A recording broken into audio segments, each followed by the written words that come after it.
Hey Dave, so I'm going to show you what I've got some preliminary results. I'm a little bit tired, so forgive my voice. About 1:30 in the morning. Anyway, here's your serial dongle, one with the power built in.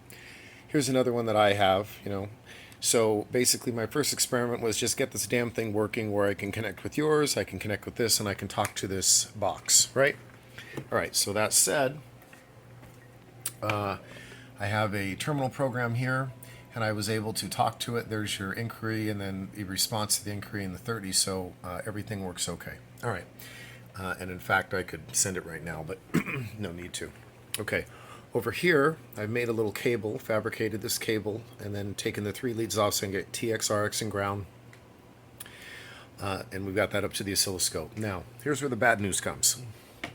So the bad news is, take a look at this signal here. Now I'm going to kind of put this at an angle so I can see what I'm doing here a little bit. All right, the top trace, the yellow trace, is the transmission coming from the serial dongle or the Bluetooth dongle, and the one we have on there now is the other one, the Firefly from the other company, or the one that works. All right, so that one works, and so I want you to bring your attention to the yellow signal there. So right off the bat, the first thing that you should notice, I'm going to move a cursor here. So here is ground. So there's the ground of the signal. Now I'm going to open that signal up so you can see the whole event. Let me center it here. Okay. And then we'll open it up, and here's that inquiry. All right, so that's a 5 in binary. I think you can kind of see that, right? 5 in hex. All right, and you can see the signal is positive and negative, right? So right now I've got the cursor, the cursor is at 0 volts. That's 0 volts right there. All right, and you can see that right there, that's 0 volts. And then if I move it up, there's 5 volts, and I move it down, there's 5 volts, or 6 volts roughly. So it's plus and minus 5 volts, plus and minus 6 volts, a little bit more. So this is a in-spec RS-232A serial transmission. So just to refresh your memory, RS-232A is anything from plus 3 to 30 volts, or minus 3 to 30 volts, and some specs will say plus 3 to 25 and minus 3 to minus 25. The bottom line is it's about from 3 to 30 and minus 3 to 30. Anything between that plus and minus 3 is no man's land. It's garbage. It's noise. That's the whole point of having high voltages, positive and negative, and having a signal like that. Now, here's where the bad news comes, and I was actually right about my hypothesis that it was the box itself. All right, the box is not an RS-232 device.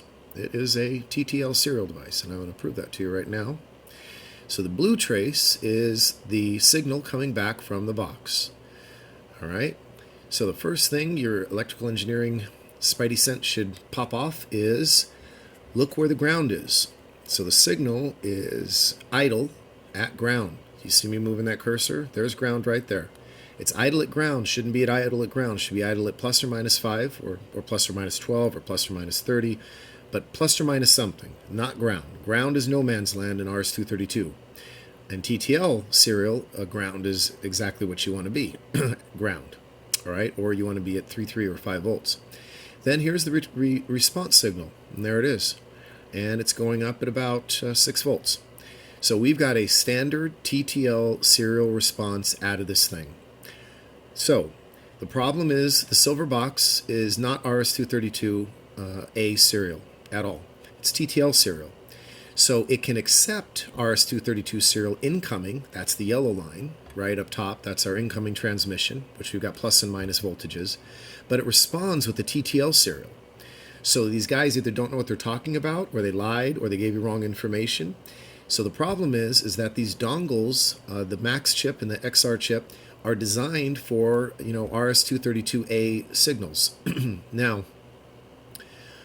because 0 is no man's land, and we're never getting a negative voltage on this blue response, the dongle or the none of these things, can interpret this thing correctly if they don't tolerate a 0 and can interpret that as a negative voltage. That's usually a no-no. So your dongle is actually doing what it's supposed to do. When it gets a 0 voltage or anything between that plus and minus 3, it really shouldn't work, right? But if you pick a bit, 1 or 0, right, and you pick it right, then you might get the signal right. So the other XR chip is doing that, and that's what's happening. So really, there's the dongle's working. It's doing what it should do. It's not interpreting a voltage in the no man land because it's not supposed to be there. That would mean that your transmission is incorrect, and you need to know that if you were designing an RS-232 system, because you're not getting negative voltages. So in reality, back in the 70s and 80s, that means that your low side driver was not pushing you negative, right? You were only going positive, and so it was broken. So anyway, so now I'm going to play with this a little more, confirm it. Then what I'm going to do is I'm going to so right at this point right now, I've tested the one that works. Now I'm going to test the one that doesn't work, yours, and then just confirm that it doesn't work, which we already know that it doesn't work, but I want to scope it also. Then I'll think about ways to fix this, to trick yours into understanding this. So anyway, that's kind of where we are. Now, I would imagine this box might have a switch inside that says, hey, put out real RS-232, right? That should fix it. Maybe it doesn't. So anyway, I'm going to keep working here, but I just want to make this recording while I had this stuff. Okay, bye.